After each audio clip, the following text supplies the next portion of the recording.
I do favor writers, collaborators that give me the leeway to do my own visual storytelling and not have Mhm. super specific, detailed instructions of what's happening on each page. But there are occasions when there's a very specific scenario Absolutely. where you may need the writer to kind of lay something out because it's like, okay, I think I understand what you're saying, but could you be just to verify this? Can I see what you mean? And so having the writer be able to just draw something very quickly for you and show it to you and for you to go, okay, gotcha. It's coming from this direction. This is I imagine the layout a little bit differently, but now I understand what you're trying to Yes. say, and now I can adapt it to what I would want to do. But I'm much more specifically following this specific part of the story that's important, right? Absolutely. Clear notes are incredibly important, right? Like, if there is Yeah. something that has to happen in a sequence or a direction, or in order for the next part to make sense, this needs to happen. You don't wanna leave that open to chance because then you end up being like, "Oh, that's not at all what I meant," which is also not helpful. I do similar things when I write for voiceover talent, right? I prefer to just give them the script and get their interpretation, but sometimes I'll do a read through because there's certain inflections that they have to hit for it to make sense, right? Certain words Mm, need to be accentuated in order for the storytelling to work. So I'll be like, "Here is a layout for, tone and purpose, but I'd love you to take your own take at it as long as you make sure that we hit those specific words properly." Um, hmm and it's, giving as much leeway as possible, but not so much that then you're like, "Well, now that you send it to me, I don't like it." You wanna make sure that you can give the length out, but be specific enough that important points are hit. Yeah. And I think that some of the ways the artist receives this information is dependent on how much experience they have. When I was Yes. first starting, I was under the belief that I have to follow to a T the Mhm. instructions of the writer. I was taught to honor the writer's words and essentially every direction, the way that the order of the words came would be the way that you would visually see the Yep. panel, right? That's how specific I was, because that's how I was taught. And then when I started working with some writers who were like, why are you making these decisions? And I'm just going, I'm following what you want. And they're going, that's great. But I want you to take what I've done, but then add your own thing to it. And it Mhm. took me a while to feel confident enough in my abilities to have that conversation with writers to go, are you okay if I like add a panel, if I deviate from what you've done, if it's anything that's like drastically changes the story direction, we'll have that conversation. But if it's like an extra beat or removing a panel to pace things a little bit differently, are you okay with that? And that was something that took me a while to feel confident enough that I was able to accomplish, right? And so by the time you and I worked together, that Mhm. was I was very like, are you sure it's okay with you? You're like, yeah, yeah, yeah, yeah. Just I'm like, are Go you for it. sure? Are you sure? And you know, and you're Well, like, that's the other yes, thing yes, too. You never know if you actually trust somebody when they say, "Yeah, yeah, I'm sure." It's like, "Are you really? Or is this gonna be one of those, I'm gonna tell you yes, but I'm also gonna be very critical of something." So, it comes from experience, it comes from working relationships, and it comes from also your ability as a creative to kinda stand behind your creative, and then deciding how much you wanna fall on a sword for something, which is something I've also learned over the years as well, is sometimes that thing that you love the most and your absolute favorite part is also the part that's about to get chucked out the window, and you have to decide as a creative, are you okay with that, right? Like, are you okay to let something go in order to preserve the bigger picture, or are you more like, "Nope, this is a very important thing to me, and it's this way or I'm not doing it," and part of that is also just knowing who you are, right? Because some of us are much better at moving forward and being like, "Okay, that's out." And it depends on what type of industry you wanna work in as well, because if you do wanna work with other people, if you wanna work in stuff that is more commercial based, you get really used to to people killing things you love and having to kind of move forward with it. And if you're not comfortable with that, then different avenues might be more up your alley. right. You have to remove your ego from the equation and go, it's not Yeah. about me. It's about what's best for this project, or sometimes it's even like I'm just getting paid for this. Well, Like that's I don't exactly it. understand what they're people are contradicting themselves left and right, and I really at the end of the day, I'm not the one that ultimately makes the decision. I'm the Yep. one that's just being told what to do, and you just Yes. have to do the best work that you can do with that kind of direction. And I've been in that situation before where I'll have what my superior telling me one thing and then his boss contradicting him, and then Yep. it's like, okay, who do I listen to here? And ultimately it's like the person that's higher up, but oftentimes then my boss would be like, just do it. It's probably not going to get used, you know? And you're like, okay, I just spent a day. I got paid to do something that's never going to see the light of day, whatever.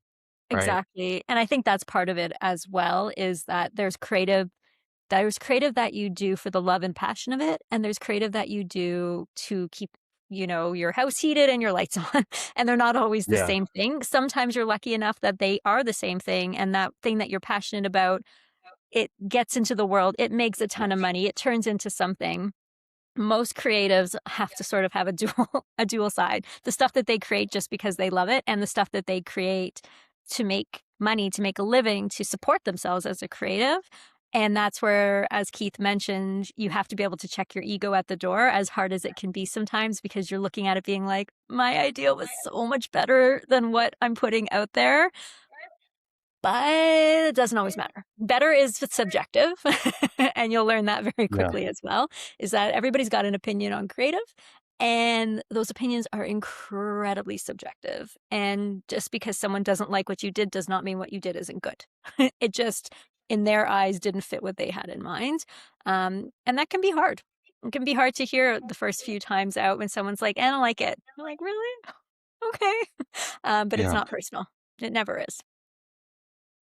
But so my system of workflow has taken those things into account, and I always try to make it so that I can show my client, like, at certain stages of the process Mhm. where things are, so that there's no surprises, and if there's anything that they want to have changed, those stages give them that opportunity. Because oftentimes people don't know what they want until they see it. And so for Yep. those of you that are in the, have jobs in the creative community, and somebody will be like, yeah, I don't know exactly it's like, I want this thing, but I don't want this. And it's like two things contradicting themselves. Really, what the person is saying is they don't know, they don't have the language to communicate what they want. Um, but they often do know what they don't want. They just have to see it first. Yes. And so it's your job to figure out, like, how can I do something so that I'm not like spending so much time and money creating something that ultimately is going to be so changed that you just wasted a lot of time. And so you have to figure out ways in your process to accommodate for that, so that the person who is has hired you for a job will have the ability to go, that's the direction I want you to go in. I like that. And then you've firmed things up and said, okay, are you sure? Because if Mhm. I go in this direction, I can't change it so easily. And if I do, it will cost you extra money. And they're like, nope, nope, that's the direction I want to go in. Right. But it'll allow for you to ensure that you're um, uh, not having to do extra work without getting paid for it. And that is such an important point, is building in stages for approval and being Yeah. like, at this point, this is what you're approving, right? You're looking at this for general storytelling flow, right? You're not looking at it for the detail of the clothing or the stuff in the room. You're looking at it for story flow. Once we agree to that, we move on to the next stage. Now you're looking at it for this. Because sometimes what ends up happening is people don't know what they're looking at. They'll start critiquing, being like, "Oh, well, I wish that the counter had more stuff on it." And you're like, "Okay, but that's really not the stage." And then 2 stages down, when you've added all that detail, then they start talking about the flow of the story, which they should have done first. So making sure, if somebody else is, you're creating for them, they're critiquing, they're giving feedback, that they know what they're looking at, what is appropriate to give feedback on at this time, and that when the time has ended to give feedback on a certain aspect of it. Otherwise, you end up with expensive, time consuming backtracking because you're changing things at a much more complicated stage. So doing something like this where you learn how to draw quickly and loosely, but you can still create something that looks like, like identifiable things is a really great skill to have. Like doing something where like these one-offs where, there's really no reason at the end of the day for you to develop it any further. Mhm, But you've been able to, if you can do something very quickly that somebody can look at and kind of go, I see what's happening here. Then you can know that you can in the world where you're actually being hired for something, replicate that, right? So in this case, I may have to work on this a little bit more to get it to a point where people are like, yes, I know what that is. That's what I was looking for, right? I would argue with this. Um, Maybe if this is for a client, I would consider uh, developing this to the point where the forms were a little bit like clearer, or if I think they are, but I'm not 100% sure, show them to somebody that has no idea. Sarah's been watching this whole time, so she kind of understands what she's mhm. looking at. But if somebody hasn't been part of this, show it to them and go, what are you looking at? And have them describe it to you. And if they're like telling you exactly what you want to hear, you're like, awesome, it's working. If they're like telling you something completely different, try to figure out what it is that they're seeing that isn't clear enough, getting across to what you're trying to get across, right? And work and rework that area. Like if it just the composition isn't working or whatever it is, but you haven't spent so much time that um you like you spend too much time of the money that you being paid for it, right? Yes, absolutely, and I think that was a really good point as well, as if somebody gives you their honest advice, you ask them for it, they give you their honest advice, take it, right? Like, don't turn around and be like, "Oh, well, no, you just don't know what you're looking at," and move on and just kind of brush over it because if they completely missed it, the odds are good that they're not gonna be the only ones, and if you're at a stage where you could make a couple little tweaks to make it easier to understand, um, it's probably worthwhile to do that. If they're completely off it, that they have absolutely no idea, then they might not be your audience either. But if it's somebody that you trust to give you an honest opinion, assume it's an honest opinion and try your best to react to it because otherwise it's just going to be a bigger issue down the road. Yeah. I mean, you could always even, if you need to, ask more than one person Yes. just so that you're, like if the Like a bit first of a person you survey. look at, yeah, exactly. If they have like visual problems, like they can't see things very clearly, Mhm. that may not be you. That just may be them. Yeah. So you don't want to like make changes because they're hearing or visually No, impaired, I think you right? wanna ask people that you know they're they look at your stuff often, they give honest opinions, they know what they're looking at, they can, you know, critique something in this space, not somebody that's, completely never looked at a comic book in their life, doesn't look at that kind of stuff, doesn't like it. They're probably not gonna be the best person to give you an opinion, but if you know it's somebody who, reads this genre, knows your work, gives honest opinions, gives good feedback, is a reliable source, then they're probably if they can't tell what something is, there's probably a good chance that there's little things that need to be tidied up. Yeah. Yeah. Like for example, I don't know if this piece is clear enough to potentially show a client.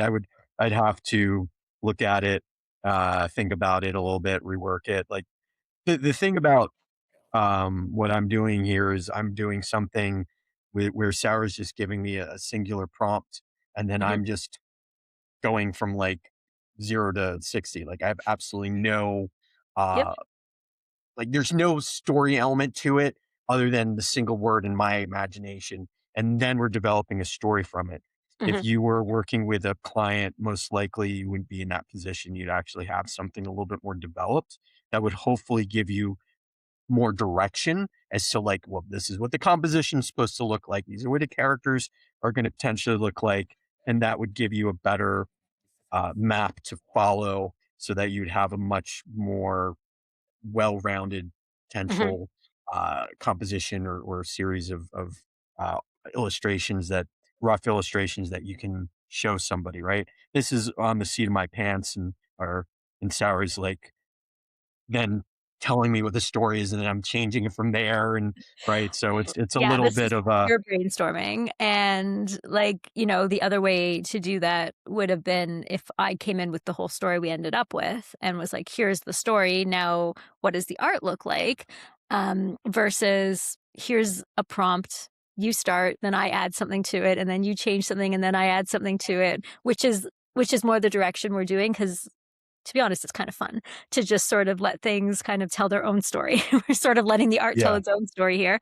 And it really has become like if we were to put that kind of conceptual short story alongside this, visually, it fits into the story that we ended up kind of going towards. It's got all the elements of the monster that looks like it's got, some like radiation with the colors on it and everything, the frog characters, the mythology on the cave wall, them protecting their space, them having tools and being evolved. Everything is there. yeah. I think to Sarah's point, this is like just pure creative free fall that like you've got a parachute, but you're not sure when it's going to open, and you're just going for the ride, complete Yep. thrill, not worried so much about what it's gonna be. And I that yeah, there's something very exhilarating about that, Mhm. and I think that, um, you don't certain aspects of what we're talking about with, like, working with clients or if you're developing something for, your own comic or whatever, are a little bit different, Yeah. than what we're doing here, but the tools that you can learn from this, the process you can learn is for sure, um, transferable. Yes, and I think too this is a nice juxtaposition to our main show, to The Door, where it's very methodical and thought out and every detail is prescriptive and we're looking at all the nuances of everything. It's nice to take a break from something like that to do something like this because it is so different, even though it's in the same space. This kind of allows that juxtaposition of being a creative person that you can do something that is very methodical, very thought out, following a story. Every single panel is detailed to something that's just like, here's an idea, let's see what happens. I'm playing around with, like, the color scheme a little bit Yeah. here. Let me know if there's any do you like it a little bit, like, hotter like that? I like it a little hotter because that gives me that kind of radiation. I like that the frog characters are that cooler kind of green, and then our panda monster, for lack of a better term, has like that really kind of hotness, which speaks to it trying to get escape from the radiation. I also like that it's Mm, kind of like the top of the cave, like this is the entrance to the cave, right? So it's sort of bleeding into there, which is why the frogs are protecting it at that point, not going out. yeah. Exactly, yeah, playing around with color schemes, cool Mhm. colors, warm colors, all that kinda stuff. Um, it's always a fun thing to do. That's one of the things I really love about Photoshop is it allows for you to really quickly play around with, different colors and, experiment on things that you wouldn't have thought of before. Like, I do understand color theory, so it's not like I'm doing something completely, by the seat of my pants. It's just more, uh, playing it allows for you to do things a little bit quicker than, let's say you were to do it on your own, to see what a color scheme could look like if you were to, um, like, just, play around with the hue saturation or things like that. And since you did mention, like, warm and cool, actually, I do think I wanna add a little bit of, like there we go. Mm. Almost like there's, like, a, atmosphere, right, Yeah, behind like it's them. like a protective layer that is inside this cave for them, yeah. And that's also the neat thing with color is it in and of itself tells a story, right? And Mm, by changing the color temperature, the warms and the cools and the reds versus the blues, it also starts to give that feeling of danger and safe, right? Whereas, like, the red and the purple is feeling like that's a dangerous thing, whereas you feel a little bit calmer in the back, which is what the idea of the story was. Yeah. I think I'm pretty much, Yeah. finished up here. I'm without starting to go into, like, the next step for me if I were to actually, um decide to do something with this piece, I would actually like redraw it so that it's a little bit cleaner and the forms are a little bit more understood and the color and all that stuff. But I mean, it's a really good start to like. There's something very raw about it, and so this is like what you would consider to be like if you're a painter, like a study, right? Mhm, Just to give you an idea of like what this could be, and then maybe you would be able to, if you wanted to see what it looked like, so for example, if you decided that you liked this, but you want to know what it looks like to have a slightly different composition, you just repeat what you did before, which is very roughly um, lay it out using the cave as a mm, guide, as well as like the characters of the frog and the panda creature, but then maybe change them around. And now you have a reference to use so mhm, that you can build upon, you have something to look at to go, okay, well, I kind of know what they look like. Now I'm going to change them, doing something slightly different, but using those characteristics that they have. So you can see, I think it like for sure there's things about this that work. There's things about it that I would probably like work on the forms of the cave a little bit more. I would maybe consider altering the way that the panda's moving there a little bit, but for the most part, I think it's working. I think it's kind of understandable what's happening here, hopefully.